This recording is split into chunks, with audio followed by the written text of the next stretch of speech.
Halo teman-teman, kembali lagi dengan channel ini.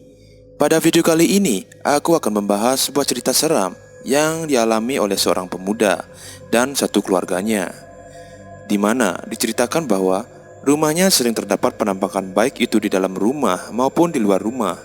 Dan hal ini terus mereka alami sampai-sampai berlarut-larut, hingga membuat mereka ingin pergi dari rumah itu. Jika kalian ingin tahu ceritanya lebih lanjut, inilah cerita si Imon.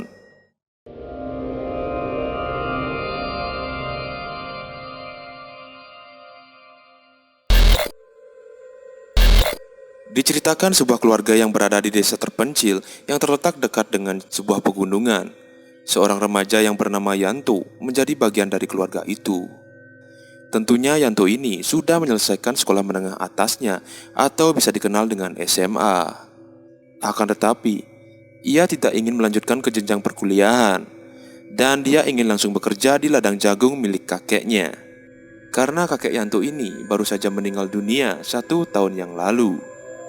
Pekerjaan ayah Yanto hanya sebagai seorang serabutan dan ibu Yanto sebagai pedagang asongan yang berjualan di pasar dekat rumahnya. Adik Yanto seorang wanita masih berusia 3 tahun. Kegiatan sehari-hari Yanto ini bisa dikatakan seperti seorang yang ulet bekerja. Mulai dari mengurusi adiknya, setelah itu ia lanjut bekerja mengurusi ladang jagung milik kakeknya. Termasuk ayah Yanto yang membantu ia untuk mengurusi ladang tersebut. Akan tetapi, keseharian itu tidak semanis dibayangkan. Ada saja kejadian-kejadian aneh dan ganjil menimpanya, dan juga orang tuanya. Saat malam hari, pastinya Yanto merasakan panas yang luar biasa, tidak seperti pada umumnya. Ia merasakan hal ini sudah cukup lama, dari ia masih kelas 2 SMP. Begitu juga dengan kedua orang tuanya dan adiknya pernah melihat maupun mengalami kejadian aneh, seperti melihat seekor bebek terbang tinggi dari rumah dan juga penampakan tangan di tembok utara rumahnya. Dengan hal inilah mereka sudah tidak betah tinggal di rumah. Kejadian itu berturut-turut dialami mereka, dan seorang Yanto pada awalnya menanggapi kejadian itu dengan santai. Akan tetapi lambat laun ia sudah mulai risih dengan kejadian itu. Pernah juga ia melihat sosok putih terbang dari atas rumah mereka saat Yanto hendak diam di teras rumahnya. Lalu, ia pun langsung pergi ke kamarnya karena ketakutan. Kemudian hal aneh juga menimpa ayahnya. Saat ia hendak pulang dari rumah temannya, ayah Yanto ini melihat ada sosok hitam besar berada di atas pintu pagar rumahnya. Hal inilah yang membuat ayah Yanto ketakutan saat keluar pada malam hari. Karena hal itu terus-menerus terjadi, maka Yanto berencana ingin pindah rumah. Hal ini ia ceritakan kepada kedua orang tuanya karena ia takut kedepannya terjadi apa-apa dengannya maupun keluarganya. Akan tetapi, ibu Yanto tidak mengizinkan Yanto pindah karena tidak memiliki uang untuk biaya pindah, apalagi mengontrak rumah. Sedangkan ekonomi keluarga Yanto pada saat itu pas-pasan. Mendengarkan hal itu, Yanto ingin mencari solusi untuk mendatangkan seorang tokoh spiritual agar bisa menangani rumahnya itu. Sedangkan kedua orang tuanya menyetujui rencana Yanto tersebut. Singkat cerita, saat hari sudah gelap, Yanto membawa seorang tokoh spiritual ke rumahnya. Ia memperkenalkan dirinya ke hadapan orang tua Yanto. Orang itu bernama Pak Ahmad. Pak Ahmad ini merupakan saudara dari teman Yanto saat masih sekolah dasar. Lalu Pak Ahmad sudah mendengar cerita dari Yanto bahwasanya ia sering mendapatkan kejadian ganjil dan teror di rumah itu. Dan tidak lama lagi, Pak Ahmad mulai menerawang dan melacak bahwa apa yang sedang terjadi di rumah Yanto secara gaib. Anehnya, saat Pak Ahmad ini menerawang, tiba-tiba ada suara burung gagak yang terdengar dari atas rumah Yanto. Ayah Yanto yang mendengarkan itu tampak cemas. Kemudian ia menuju keluar rumah dan mengecek bahwa apakah itu benar burung gagak. Dan benar, Pak Yanto melihat burung gagak terbang melingkar di atas rumah mereka. Lalu ia pun kembali ke rumahnya.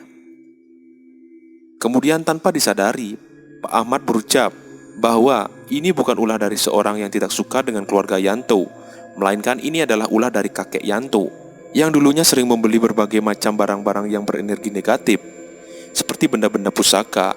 Selain itu, Pak Ahmad juga menceritakan bahwa dulunya kakek Yanto ini menggunakan ilmu pelet untuk bisa menaklukkan hati neneknya Yanto. Dan benda-benda itu diletakkan di tanah rumah ini.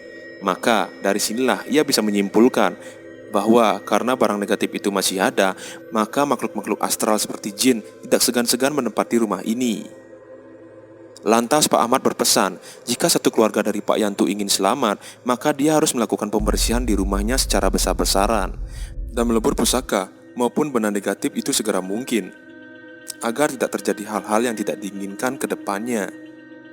Ayah Yanto yang mendengarkan hal itu tampak kaget dan tidak menyangka bahwa selama masih hidup, ayah Pak Yanto berbuat seperti itu.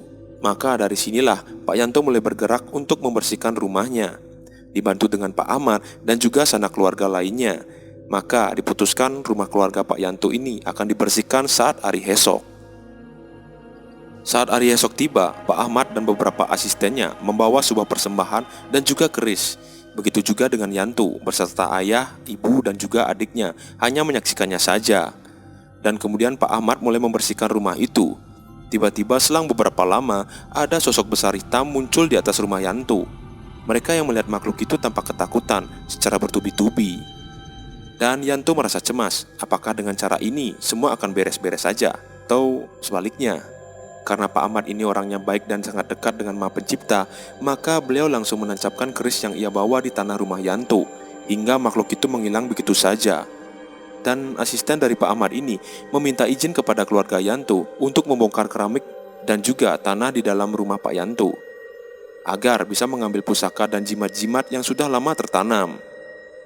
Saat mereka sudah mengambil jimat itu, benar saja ada lebih dari puluhan jimat yang tertanam di bawah rumah Pak Yanto. Kemudian Pak Yanto meminta untuk memusnahkan barang-barang itu sesegera mungkin. Lalu Pak Ahmad pun mulai menggunakan sebuah korek api yang berisikan mantra untuk membakar pusaka itu. Dan pada akhirnya pusaka-pusaka itu sudah terbakar dan menjadi abu. Lalu Pak Ahmad meminta untuk membuang abunya itu ke sungai ataupun ke pantai. Mendengarkan hal itu, Yanto pun ingin membuang abu itu ke pantai bersama keluarganya. Dan setelah menyelesaikan kerjaan tersebut, Pak Ahmad kemudian pulang bersama asistennya. Lalu berangkatlah Yanto, ayahnya, ibu, serta adiknya ke pantai untuk membuang abu daripada pusaka itu. Setelah kejadian tersebut, rumah dari Yanto ini sudah tidak mengalami kejadian aneh lagi dan terlihat aman. Yanto yang awalnya meminta pindah memilih untuk diam di rumah karena dia perlahan-lahan sudah merasa nyaman bersama keluarganya di rumah itu. Baik teman-teman, mungkin itu saja cerita dari video ini. Jika kalian suka dengan video-video di channel ini, silahkan subscribe ya. Dan jangan lupa nyalakan loncengnya, agar kalian tidak ketinggalan video baru dari channel ini. Sekian dan terima kasih.